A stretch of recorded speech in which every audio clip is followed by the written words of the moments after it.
이 말씀은 마태복음 9장입니다.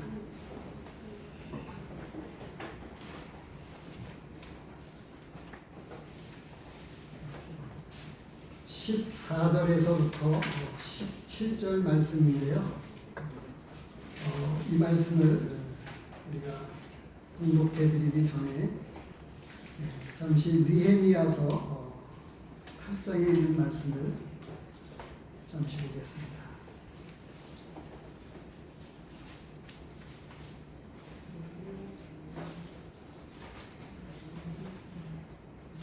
느헤미야서 8장 5절 6절입니다.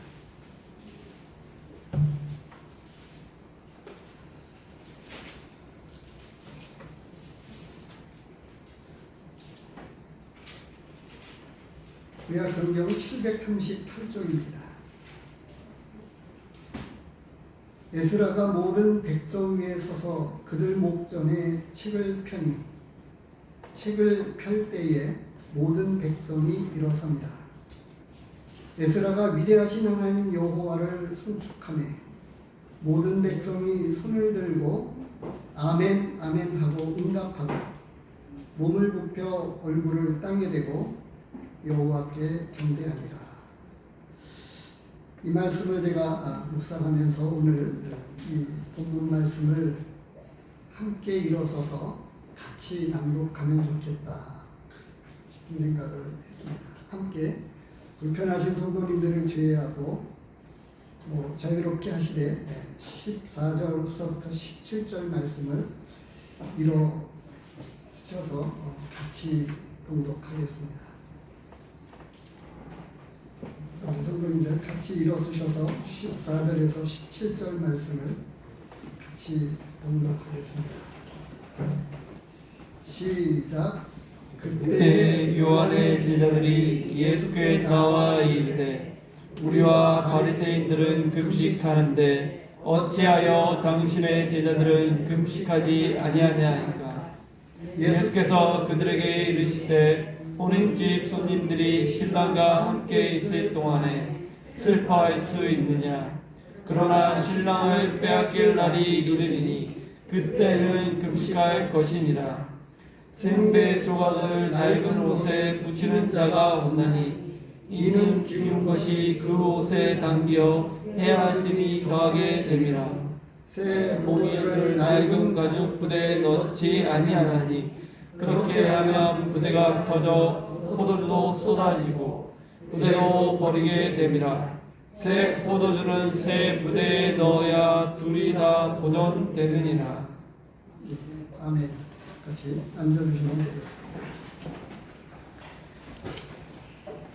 오늘 이 본문의 말씀이 저와 이 자리에 함께하고 있는 모든 분들에게 우리의 말씀이 되기를 원하고 또 이 말씀 앞에 우리 모두가 이 말씀을 가지고 또 한 주간을 살아가게 되는 그런 은혜가 있게 되기를 원합니다. 오늘 이 말씀을 가지고 영적 개혁, 복음의 진리로라고 하는 제목으로 이 말씀을 나누려고 합니다. 주제는 다시 복음뿐입니다 라는 주제를 이렇게 달아보았습니다. 오늘 말씀은 길지 않은 4구절의 말씀인데요. 상황은 방금 우리가 봉독해 드렸던 대로 금식 문제로 인한 요한의 제자들과 예수님 사이에 있었던 논쟁이라기보다는 요한의 제자들이 궁금해서 그리고 따르는 제자들과 더불어서 이 문제를 가지고 나왔을 때 예수님께서 금식에 관한 문제를 풀어주셨습니다. 우리는 지금 이 시대를 살아가면서 우리 주변에 있는 많은 교회들이 있고 그리고 기독교를 포함해서 많은 종교들이 전통에 얽매여 있는 것을 보게 됩니다. 우리도 어느 틈엔가 보이지 않는 전통이 거기에는 성경적이고 바른 올바른 전통이 있는가 하면 또 보이지 않는 묵시적 전통, 관행이라고도 이야기할 수 있는 어떤 것들이 우리 가운데 존재하고 있습니다. 또 보이지 않게는 제가 아는 대로 우리 성도님들에게 한두 차례 권하기도 했었습니다만 우리 앉는 자리조차도 어느 사이에 자기 습관에 묶여서 항상 그 자리에 앉게 됩니다. 사실 우리 성도님들이 많지 않아서 괜찮지요. 성도님들이 조금 많다 보면 오는 순서대로 앞자리에 앉아주셔야 나중에 오는 분들이 편하게 좀 잘 앉을 수가 있습니다.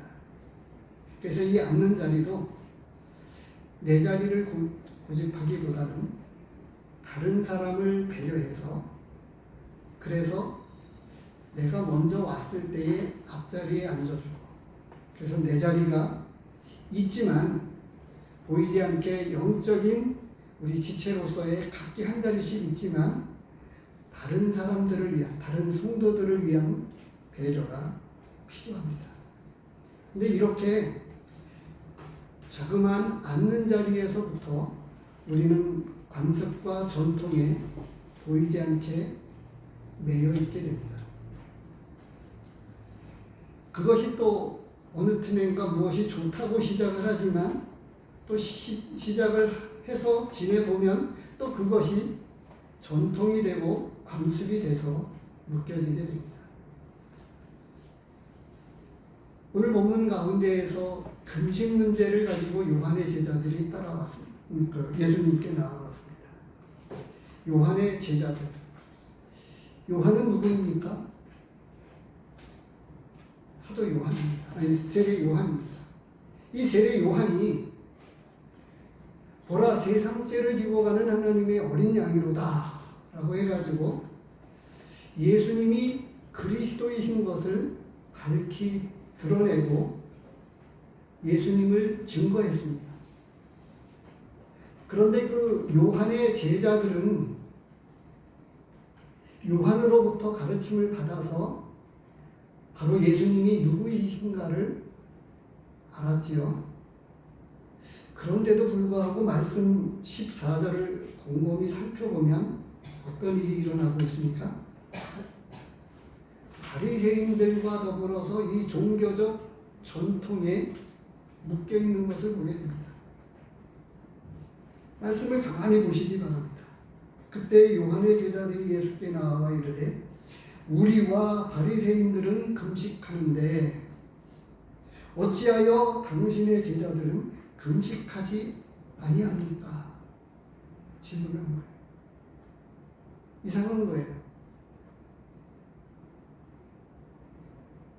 우리는 그런 점에 있어서 우리가 말씀적으로 성경적으로 옳다고 분별하고 있는 것들에 대해서 이렇게 행하지만 성찬 예배를 매주 드리는데 이것을 일반적 많은 기독교 안에 있는 교회들 가운데에서 보면 이런 교회가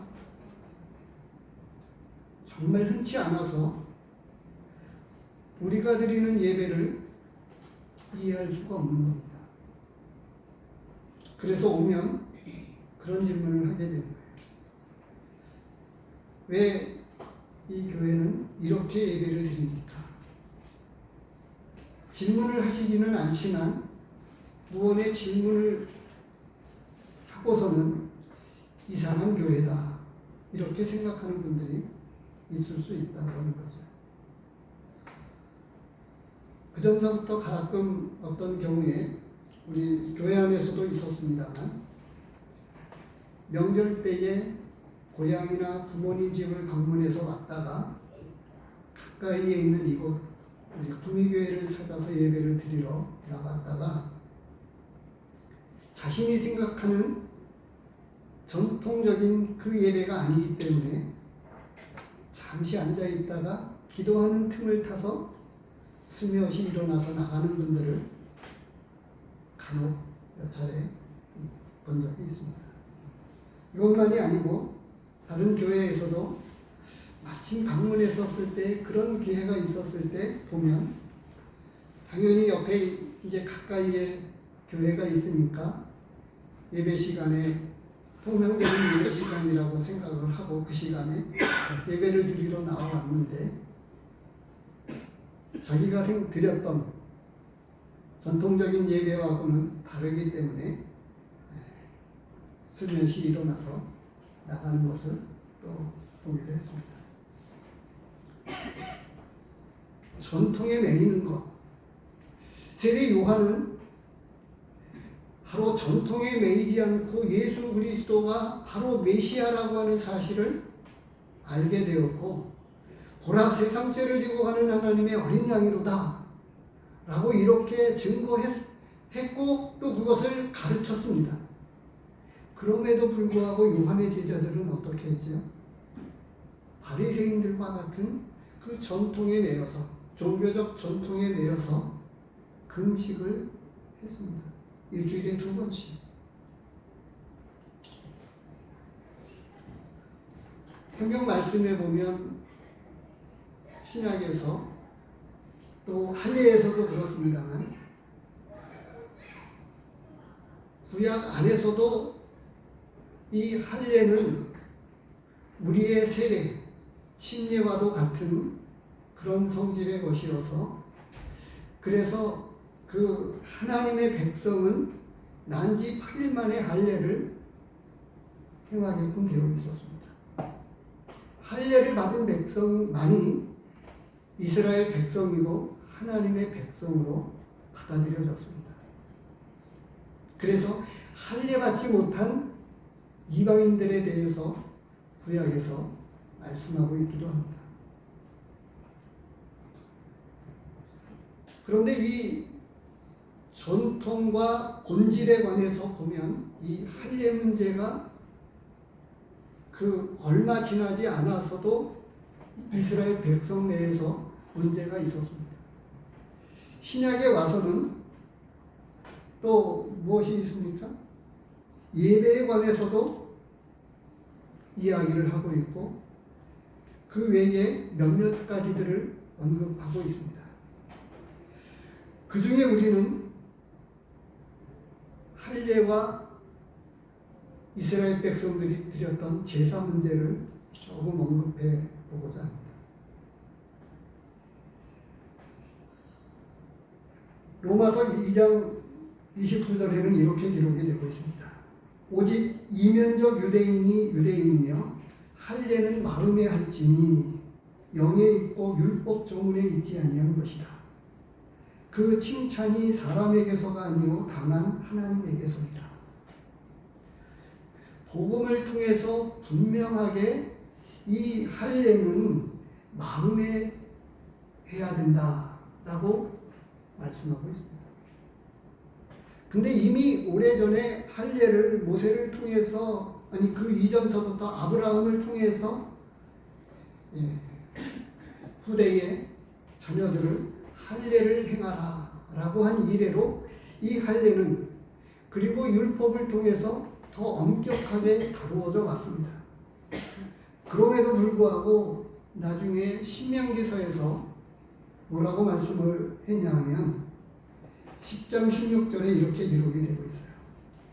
그러므로 너희는 마음의 할례를 행하고 다시는 목을 곱게 하지 말라. 할례는 남성의 성기의 표피를 자르는 것입니다. 근데 이것은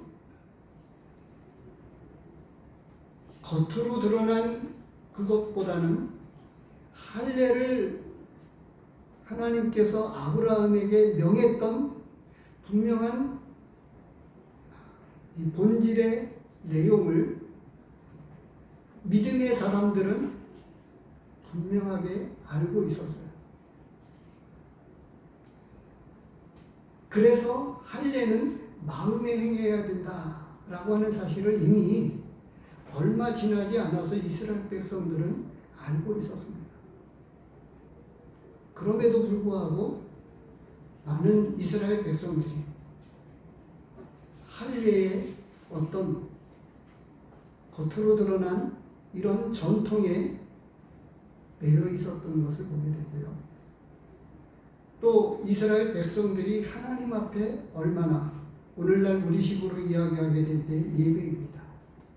하나님께 드리는 이 제사에 얼마나 이 전통에 매여 있었는가를 이사야서 말씀을 통해서 보게 될 때에도 그렇고, 그리고 신약에 와서도 장사꾼의 집을 만들었다고 예수님께서 엎으신 사실을 우리가 기억해 보게 될 때에 얼마나 많은 시간이 흘러가면서 우리 사람들은 자기도 모르는 사이에 전통에 매이고 이 껍데기만 그렇게 남게 되는 모습을 보게 됩니다. 그래서 이 이사야서 1장에 보면 이 말씀을 같이 찾아보도록 하겠습니다. 이사야서 1장입니다.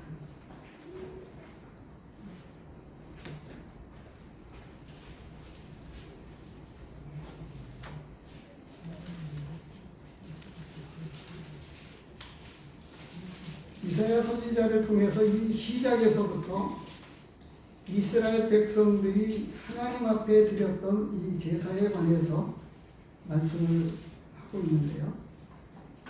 10절서부터 보겠습니다. 이사야서 1장 10절입니다. 너희 소돔의 관원들아 여호와의 말씀을 들을지어다. 너희 고모라의 백성아 우리 하나님의 법에 귀를 기울일지어다. 여호와께서 말씀하시되 너희의 무수한 재물이 내게 무엇이 유익하니 나는 순양의 번제와 살진 짐승의 기름에 배불렀고 나는 수송아지나 어린 양이나 순년소의 피를 기뻐하지 아니하노라. 너희가 내 앞에 보이러 오니 이것을 누가 너희에게 요구하였느냐. 내 마당만 밟을 뿐입니다. 이상하지요? 이 10절 말씀을 보면 소돔의 관원들아 고모라의 백성아 이렇게까지 하나님께서 말씀하셨어요. 실제 소돔과 고모라 백성들이 아니었습니다. 이들은 이스라엘 백성들이었습니다. 그리고 전통적으로 드려오던 제사였고 예배였어요. 그런데 이 예배를 내 마당만 밟는다고 이야기하시면서 이스라엘 백성들을 질책하고 있는 모습을 보게 됩니다.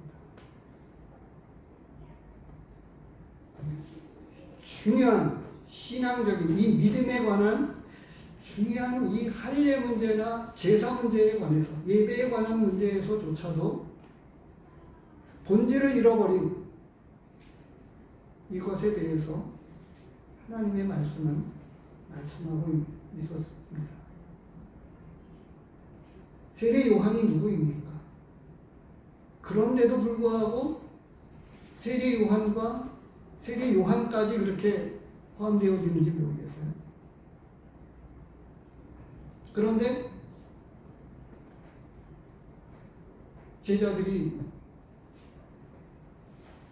바리새인들이 하고 있었던 전통적인 이 금식에 관한 문제를 가지고 예수님께 나온 거예요. 그래서 본문으로 돌아와서 오늘 말씀에서 우리에게 말씀해 주고 있는 것은 종교적 타성에 젖지 말라고 말씀하고 있는 것입니다. 전통에 매이지 않아야 된다고 말씀하고 있는 거예요.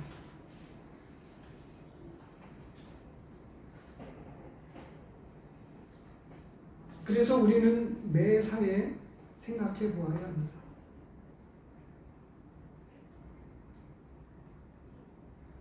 우리는 시간도 어제와 오늘이 같다고 생각을 합니다. 그런데 곰곰이 생각해 보십시오. 어제는 어제이고 오늘은 새날입니다. 내일은 또 다른 새날입니다. 같은 날일 수가 없어요. 그런데 우리는 막연하게 어제와 오늘이 똑같다고 생각을 합니다.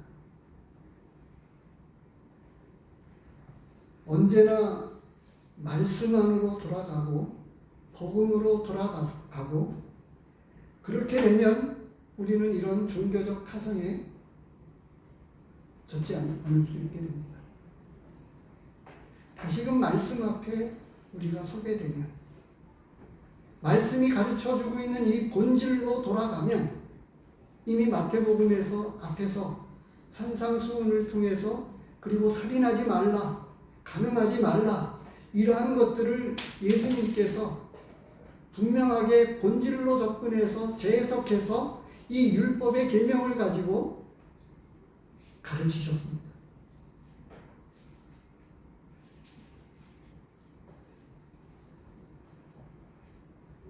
언제나 우리는 하루하루가 새 날입니다. 언제나 시간 자체가 새로운 시간입니다. 시간은 흘러가면서 되돌릴 수 없고 찾아올 수 없는 시간으로 흘러갑니다. 그 시간이 연장되어지지도 않습니다. 그래서 말씀은 우리에게 이 바리새인들과 요한의 제자들을 통해서 그들은 자신들이 하고 있는 이 질문의 내용 자체를 또 모르고 있었던 듯 싶어요. 왜냐하면 우리와 바리새인들은 금식하는데 어찌하여 당신의 제자들은 금식하지 않습니까?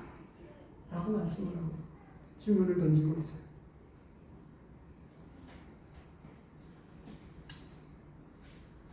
우리가 드리는 이 예배를 왜 이렇게 드립니까? 왜 이렇게 모이고 있습니까? 라고 하는 하나님의 말씀을 가지고 있으면 영적인 자존감을 가지고 누구와 비교하지 않습니다.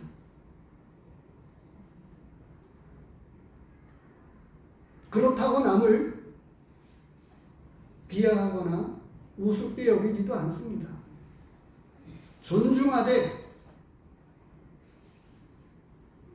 그러나 나는 당당하고 하나님 앞에서 거리낌이 없기 때문에 사람을 두려워하지 않게 됩니다.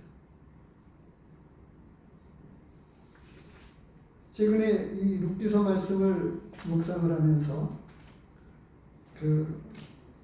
잠시 룻기서 1장을 보겠습니다.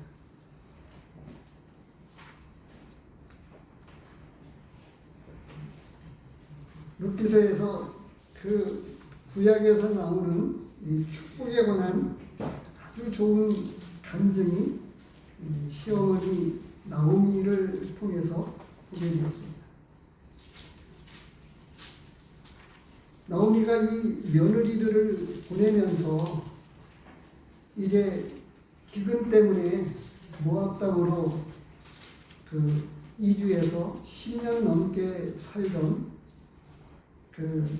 이 나오미가 남편도 죽고 아들도 죽고 그리고 이제 두 며느리들을 보내면서 이야기합니다. 8절 9절에 보면 축복하는데 어떻게 축복하는지 보시기 바랍니다. 나오미가 8절입니다. 나오미가 두 며느리에게 이르되 너희는 각기 너희 어머니의 집으로 돌아가라. 친정 어머니죠. 너희가 죽은 자들과 나를 선대한 것 같이 여호와께서 너희를 선대하시기를 원하며 여호와께서 너희를 선대하기를 하시기를 원하며 9절 여호와께서 너희에게 허락하사 각기 남편의 집에서 위로를 받게 하시기를 원합니다. 이 남편의 집은 새로 맞이하게 될 재혼해서 맞이하게 될 그 남편을 이야기하는 거예요. 그런데 이 축복 가운데 이것이 축복이면서 전도라고 하는 사실을 제가 묵상하게 되었습니다. 이 위로가 어디로부터 오느냐라고 하는 거죠. 9절 말씀을 보면 여호와께서 위로를 받게 하신다. 이 진짜 위로를 하나님께서 주신다고 하는 사실을 재혼하게 될지라도 진짜 위로는 하나님께로부터 온다고 하는 사실을 축복하면서 사실상 전도하고 있는 것이기도 했습니다.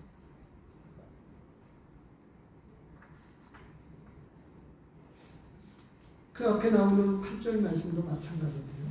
본문으로 돌아오겠습니다. 얼마나 아름다운 축복입니까? 그들의 삶과 남은 생애를 진짜 생각하게 될 때 붙잡고 있기보다는 그들을 친정으로 그리고 자기 고국으로 자기의 부모 곁으로 돌려보내는 것이 진짜 그를 위한 것이고 사랑하는 것이라고 하는 것을 알면서 그는 그들을 축복합니다.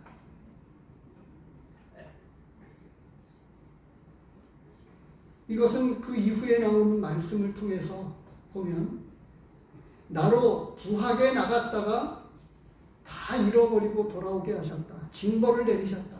하나님께서 징계했다고 하는 이런 간증을 며느리들 앞에서 하게 됩니다. 하나님께서 나를 때리셨다. 그렇지만 이제 너희는 돌아가라고 이야기합니다.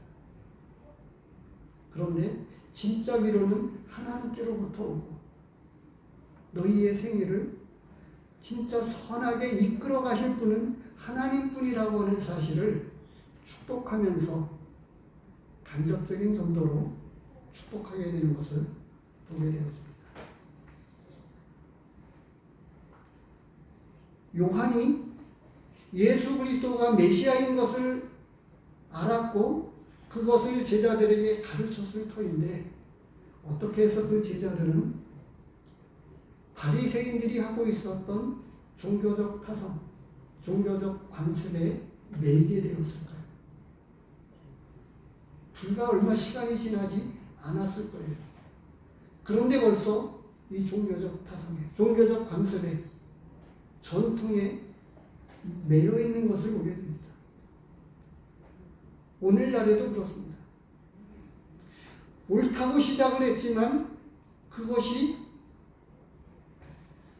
하나님의 말씀의 기준으로 놓고 보면 지금 세상 사람들이 이야기를 하죠. 하나님을 모르는 사람들을 이야기합니다. 얼마나 많은 교회가 여러 교단과 교파로 나누어져 있는지에 대해서 이야기합니다. 장로교는 칼빈에 의해서, 감리교는 웨슬레에 의해서, 사람에 의해서 사람을 추종하다 보니까 그렇게 되어졌어요. 하나님의 말씀에서는 지역마다 있는 그냥 지역 교회인 것을 말씀하고 있습니다. 그냥 하나님의 교회라고 말씀하고 있습니다. 사람을 따르고 사람을 중심으로 모여있는 그런 교회를 하나님의 말씀에서는 전혀 언급하지 않고 있는데 그런데 사람이 이 전통을 만들고 이스라엘 백성들, 바리새인들과 서기관들이 그러했던 것처럼 우리는 그런 점에 있어서 우리도 역시 우리라고 하는 어떤 전통에 매이지 않아야 합니다. 말씀에 입각해서 종교적 타성, 이 전통에 젖지 않기 위해서 우리는 언제나 말씀으로 돌아가야 되고 복음으로 돌아가야 됩니다. 그러지 않으면 우리 역시도 전통에 매이게 되고 타성에 젖게 됩니다. 우리가 지금 옳다고 분별한 이러한 것들이 그냥 쓰는 것이 아니라, 그냥 행하는 것이 아니라 하나님의 분명한 말씀을 가지고 내가 하나님 말씀 앞에 순종하고 있다고 하는 사실을 분명하게 인식하고 해야 합니다. 이제 이렇게 질문한, 왜 예수님의 제자들, 당신의 제자들은 금식하지 않습니까? 라고 질문을 받았을 때 예수님은 뭐라고 말씀하고 있습니까? 혼인집 손님들이 신랑과 함께 있을 동안에 슬퍼할 수 있겠느냐? 라고 말씀을 하고 있습니다. 그러나 신랑이 빼앗길 날이 이르리니 그때에는 금식할 것입니다. 예수님과 함께 있는데, 오래도록 기다려왔던 그 메시아를 만났는데 어떻게 금식할 수 있겠느냐라고 하는 거예요.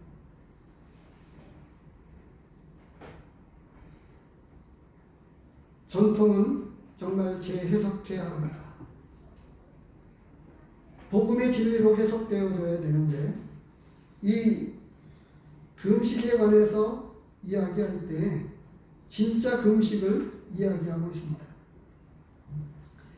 그냥 제가 말씀을 드리겠습니다. 이사야서 58장 5절 6절에 보게 되면, 이것이 어찌 내가 기뻐하는 음식이 되겠으며 이것이 어찌 사람이 자기 마음을 괴롭게 하는 날이 되겠느냐. 그의 머리를 갈대같이 숙이고 굵은 배와 재를 떠는 것을 어찌 금식이라 하겠으며 여호와께 연락될 날이라 하겠느냐. 이사야서 58장 6절에 내가 기뻐하는 금식은 흉악의 결박을 풀어주며 멍에의 줄을 끌려주며 압제당하는 자를 자유하게 하며 모든 멍에를 꺾는 것이 아니겠느냐.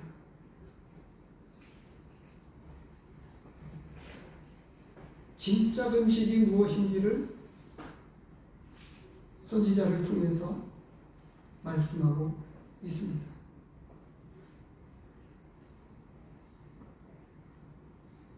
진짜 기쁨은 또 뭘까요? 진짜 금식은 뭐고, 진짜 하나님 앞에서 기뻐하는 금식은 무엇이겠습니까? 조금 전에 보았던 느헤미야서 8장 10절에는 이렇게 기록이 되고 있어요. 느헤미야가 또 그들에게 이르기를 너희는 가서 살진 것을 먹고 단 것을 마시되 준비하지 못한 자에게는 나누어 주라. 이날은 우리 주의 성일이니 근심하지 말라. 여호와로 인하여 기뻐하는 것이 너희의 힘이니라. 여호와로 인하여 기뻐하는 것이 너희의 힘이다 라고 이렇게 말씀하고 있어요. 말라기에서도 우리 성도님들이 말씀을 기억할 거예요. 3장 17절에 비록 무화과 나무가 무성하지 못하며 포도나무에 열매가 없으며 감람나무에 소출이 없으며 밭에 먹을 것이 없으며 우리의 양이 없으며 외양간에 소가 없을지라도 나는 여호와로 말미암아 즐거워하며 나의 구원의 하나님으로 말미암아 기뻐하리로다. 다 없을지라도 하나님이 내게 계시고 하나님이 내 편이 되어주시기 때문에 나는 기뻐할 수밖에 없다. 욥은 어떻게 이야기했습니까? 만신창이가 되고 다 잃어버렸을 때 주신 자도 여호와시요 취하신 자도 여호와시라고 그는 고백을 했습니다.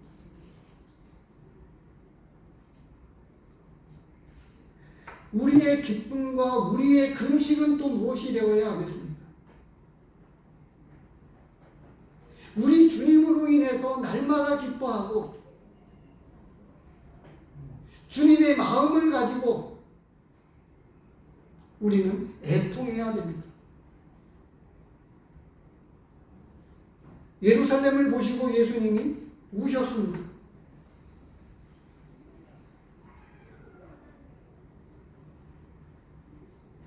그런데 우리는 예수님의 마음이 없기 때문에 우리에게는 금식이라고 하는 단어가 쉽게 그렇게 익숙하지 않다면 우리는 주님 안에서 기뻐할 뿐만 아니라 애통해야 되는 것에 관해서 팔복을 통해서도 말씀하셨어요. 애통하는 자는 복이 있나니. 내 죄를 인해서도 애통하고 복음을 듣지 못한 영혼들로 인해서 애통하고 이것이 진짜 금식이 아니겠습니까? 하나님의 마음을 가지고 하나님의 눈을 가지고 보아야 합니다. 예수님께서는 그 제자들을 어떤 모습으로 바라봤겠습니까? 그리고 예수님 앞에 찾아온 요한의 제자들은 또 어떻게 보고 계셨겠습니까? 신랑과 함께 있을 동안에는 슬퍼할 수 있겠느냐? 그러나 신랑이 빼앗길 날이 이르리니 그때에는 금식할 것입니다.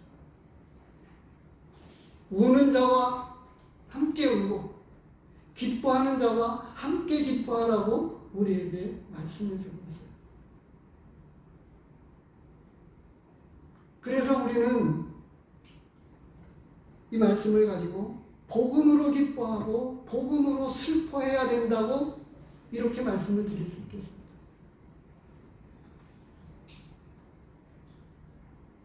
주님과 함께 있으니까 기뻐하고 주님을 알지 못하는 사람들로 인해서 슬퍼하고 애통해야 된다고 말씀하고 있는 것은 아니겠습니까? 금식에 관한 이 말씀을 통해서 바로 이 복음의 진리로 재해석된 이 영적 개혁이 언제나 있어야 된다고 우리에게 말씀하고 있습니다. 십자가 외에는 결코 자랑해서는 안 됩니다. 우리는 날마다 매주마다 이와 같이 십자가 앞에 오게 됩니다만 그러면서도 이것이 또 이스라엘 백성들이 그러했던 것처럼 타성해졌거나 전통에 매이지 않는 오늘도 시도를 하려고 그러다가 못했어요. 떡이 시간의 중간쯤에 갔다가 차는 조금 전에 해오던 시간처럼 끝부분에 드려지면 어떨까? 바로 이어서 같이 드리지 않을까?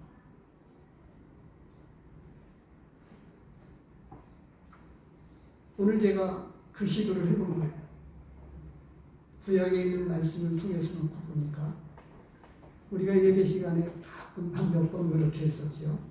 기립 다 같이 일어서서 하나님 앞에 찬송을 드립니다. 조금 전에 보았 그 느헤미야서 8장에서 하나님의 말씀을 펴고 읽어드릴 때 이스라엘 백성들이 다 같이 일어나서 아멘으로 화답하면서 일어서서 이 말씀을 같이 보았습니다.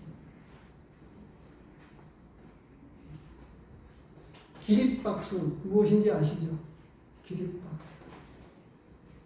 하나님 말씀 앞에 그 전에 이런 전통 때문에 우리나라에서도 이런 일이 있었습니다. 의자파와 방석파로 싸웠던 적이 있었어요. 한국 기독교 초기에 우리가 어떻게 의자에 앉을 수 있겠느냐 해가지고 악기파와 무악기파가 있었고 의자파와 방석파가 있었습니다. 예수님은 15절 말씀을 통해서 복음으로 기뻐하고 슬퍼해야 된다라고 하는 사실을 말씀해 주고 있습니다. 16절, 17절 말씀을 통해서 우리에게 말씀해 주고 있습니다. 언제나 복음의 진리에서 시작하라고 말씀하고 있는 거예요. 생배 조각을 낡은 옷에 붙이는 자가 없나니 이는 기운 것이 그 옷을 당겨 헤어짐이 더하게 됩니다. 옛 것과 새 것을 같이 엮어 놓으면 안 된다고 하는 거예요. 생배 조각을 낡은 옷에 붙이는 자가 없다라고 말씀을 하고 있습니다. 옛 것과 새 것은 하나일 수 없습니다. 옛 것은 옛 것이고 새 것은 새 것일 수밖에 없습니다. 율법과 복음은 다릅니다. 요한복음 1장에서 말씀해 주고 있습니다. 잠시 보겠습니다. 오늘도 로마서나 다른 말씀을 통해서 또 우리가 예배 시간에 보기도 했었죠. 요한복음 1장을 잠시 보겠습니다.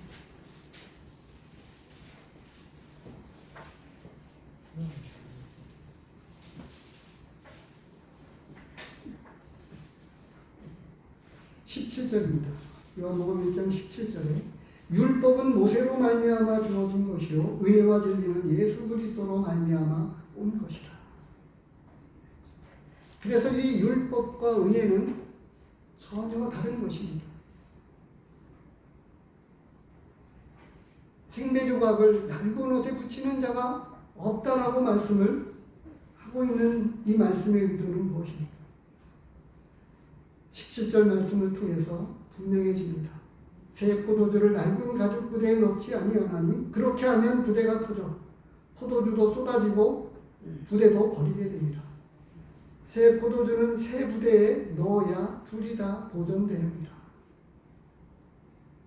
복음의 진리로 시작했다고 하면 복음으로 마쳐야 되는 것입니다.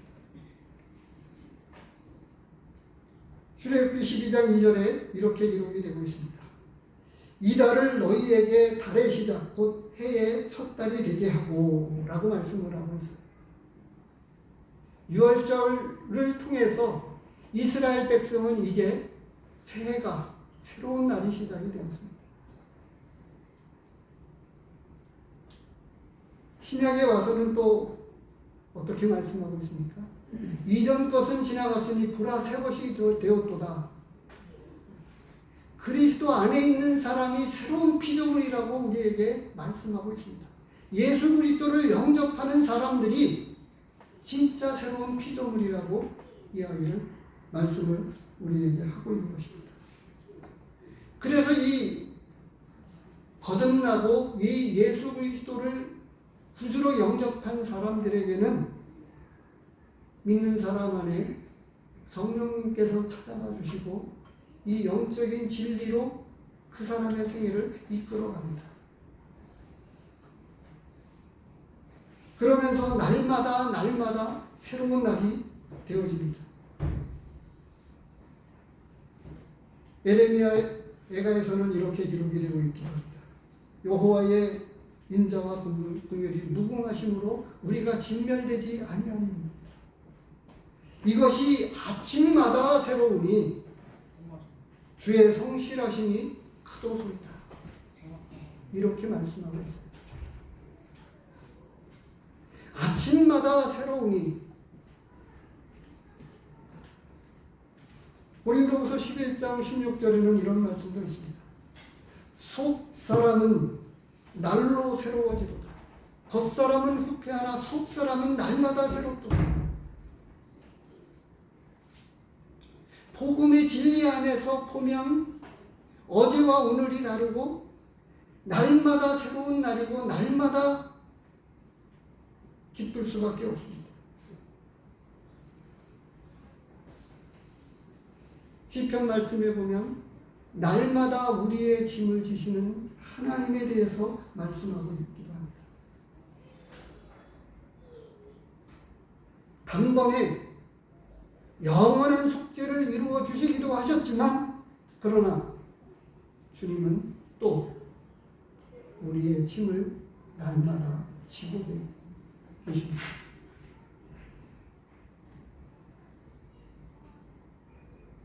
그 말씀을 찾아서 읽어보는 게 좋겠습니다. 시편 68편입니다.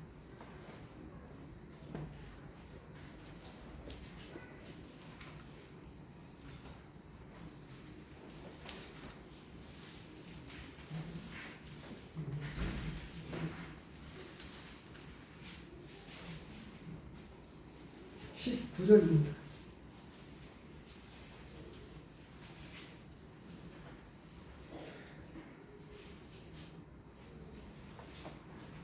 같이 읽겠습니다. 시작. 날마다 우리 집을 지시는 주 곧 우리의 구원이신 하나님을 찬송할지로다.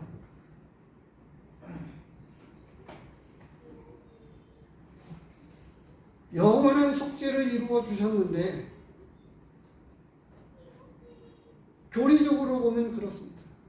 그런데 우리의 실생활 가운데에 주님과 동행하는 그 삶 안에는 날마다 우리의 짐을 져주시는 우리 주님을 발견하고 순간순간이 감사가 되고 순간순간이 예배가 되어지게 됩니다. 내가 서 있는 곳에서 예배를 드릴 수밖에 없게 됩니다. 내가 주님을 새롭게 만날 때마다 찬양을 드리게 됩니다. 감사를 드리게 됩니다.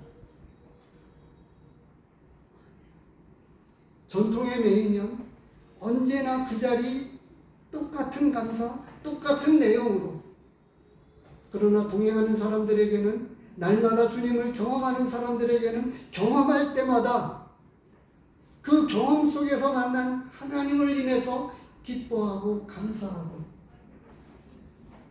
찬양을 드리게 됩니다. 그래서 에베소에서는 또 이렇게 말씀하고 있기도 합니다. 하나님을 따라 의와 진리의 거룩함으로 지으심을 받은 새 사람을 입으라고도 우리에게 말씀하고 있습니다. 오늘 본문에서는 어떻게 우리에게 말씀해 주고 있습니까? 이 종교적 전통에, 종교적 타성에 젖지 말라고 우리에게 말씀하고 있습니다. 복음으로 기뻐하고 슬퍼하라고 말씀하고 있습니다. 그리고 언제나 이 복음의 진리 안에서 복음의 진리로 시작해야 된다라고 말씀을 하고 있습니다. 그래서 이 예배가 날마다 새로워져야 되고 내 개인이 하나님 앞에 드리는 이 예배가 날마다 새로운 예배로 하나님 앞에 나아가는 것이 옳지 않겠습니까? 세례 요한의 제자들이 어느 틈엔가 바리새인들을 쫓아서 그들과 똑같은 금식에 빠져 있었습니다. 예수님은 그들에게 답을 주셨습니다. 복음으로 나를 만난 그것을 가지고 기뻐하고 내가 십자가에 못 박혀 죽게 되었을 때 그때는 금식해야 되지 않겠느냐고 말씀하고 계신 것입니다. 그래서 복음으로 기뻐하고 복음으로 슬퍼해야 합니다. 생배조각을 낡은 옷에 끼우면 안 됩니다. 그래서 복음의 진리 안에서 날마다 새롭게 시작을 해야 됩니다. 옛 것과 새 것을 이어놓으면 안 됩니다. 지나간 날은 족하고 지나간 날은 잊어버리고 언제나 새로운 날로 오늘을 새롭게 시작하고 내일을 또 다른 새로운 날로 맞이해서 새롭게 시작해서 언제나 복음의 진리로 그날 하루하루를 소중하게 살아가게 될 때 하나님은 저와 우리 모두를 기뻐하십니다. 이 말씀을 통해서 주님은 우리에게 말씀하고 계십니다. 저에게도 우리 성도님들에게도 이 말씀을 통해서 우리에게 이렇게 살라고 복음으로 살라고 말씀을 하고 계십니다. 전통에 매이지 않아야 된다고 말씀하고 있어요. 기도하겠습니다.